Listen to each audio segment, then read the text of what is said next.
দেখছেন আবাস নিয়ে ভুরি ভুরি অভিযোগ। কোচবিহারের ছবিটা দেখছিলেন, দেগঙ্গার ছবি দেখাবো, সেখানেও আবাসে বেনিয়মের অভিযোগ। সমীক্ষায় গিয়ে সেখানে বিক্ষোভের মুখে পড়ে পিডিও। শ্বেতপুর গ্রাম পঞ্চায়েত, সেখানে বেনিয়মের অভিযোগ। আচ্ছা, কি অভিযোগ উঠে আসছে? পাকা দোতলা বাড়ি রয়েছে, তা সত্ত্বেও আবাসে নাম উঠেছে। সমীক্ষায় গিয়ে বিক্ষোভের মুখে পড়তে হয় পিডিওকে। দেখুন, আমি তাকে নামিয়ে দিয়েছি ঘর থেকে ৩-৪ বছর, সারা মূল্য বড় লোক জানে।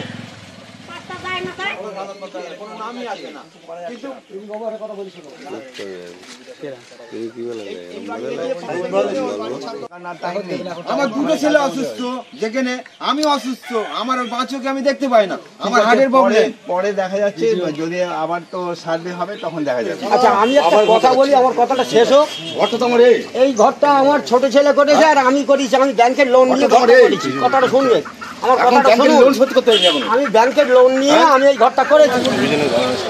আমি তাকে নামিয়ে দিয়েছি ঘর থেকে ৩-৪ বছর, সারা মূল্য বড় লোক জানে। বিডিওর কাছে অভিযোগ আর বাতিল হলো ৩৭ পরিবারের নাম। আরো বিস্তারিত এই বিষয়ে জিয়াউল জানাতে পারবে। জিয়াউল, যে ছবিটা আমরা দেখাচ্ছিলাম, যে সমীক্ষায় গিয়ে বিক্ষোভের মুখে পড়তে হয় পিডিওকে, কিন্তু ঠিক কি ঘটেছে? পাকা দোতলা বাড়ি আছে, আবাসে নাম, যোগ্যরা বাড়ি পায়নি, কিন্তু তারপর এই ৩৭ পরিবারের যে নাম বাদ গেল, সেটা কি ভ্যালিড? মানে তারা সবাই কি ঠিকঠাক ভাবে নাম বাদ গেছে? বোধহয় নয়। একদম, দেখো এই প্রশ্নটা, অর্থাৎ তুমি যেমনটি বলছিলে বোধহয় নয়, অর্থাৎ তাই ঠিক। তার কারণ এই দেগঙ্গার সহায় শ্বেতপুর গ্রাম পঞ্চায়েতের শ্বেতপুর গ্রাম, এখানে ৭২ জনের আবাসের নাম আসে, ৭২টি পরিবারের জন্য। কিন্তু দেখা যায় প্রথম দ্বিতীয় সমীক্ষায় এই ৭২ জনের নাম ছিল, কিন্তু তৃতীয় সমীক্ষা যখন আবার সামনে আসে, লিস্ট বেরোয়, তখন দেখা যায় যে সেইখান থেকে ৭২ থেকে ৩৭ জনের লিস্টের নাম বাদ গেছে। কারা বাদ গেছে? যাদের কাঁচা বাড়ি, যাদের ত্রিপলের বাড়ি, যাদের টালির বাড়ি, যাদের মাটির বাড়ি, সেই ৩৭ জনেরই বাদ গেছে, এমনটা অভিযোগ। এবং সেখান থেকেই তারা একাধিকবার বিডিওর কাছে কমপ্লেন করে, অভিযোগ আকারে জানান যে তাদের তো সত্যি ভাঙা বাড়ি এবং ত্রিপলের বাড়ি, তাহলে তাদের বাড়ি কেন বাদ গেল?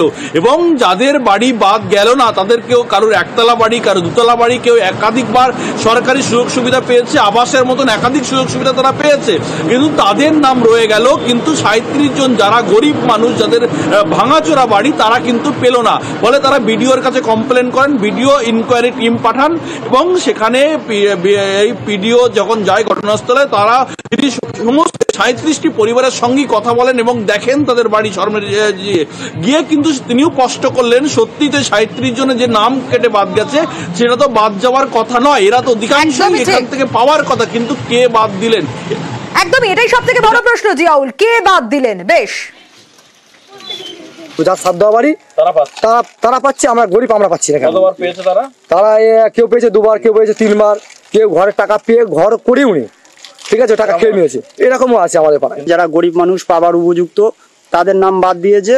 যাদের মানে পাকা বাড়ি, দুতলা বাড়ি, একতলা বাড়ি, মাঠে ১০-২০ বিঘে সম্পত্তি আছে, তারা মানে ২বার পেয়েছে, আবার পাবে, এরকম লিস্টে নাম আছে। যাদের ২তলা ৩তলা বাড়ি আছে তারা পাচ্ছে, যারা আগে ২বার করে ৩বার করে ঘর পেয়েছে তারা পাচ্ছে। এই আমার বাড়ির অবস্থা, কিন্তু আমরা পাচ্ছি না। ৩৭টা অভিযোগ আমার কাছে জমা পড়েছিল, সেটা নিয়ে আমি আজকে তদন্তে এসেছিলাম।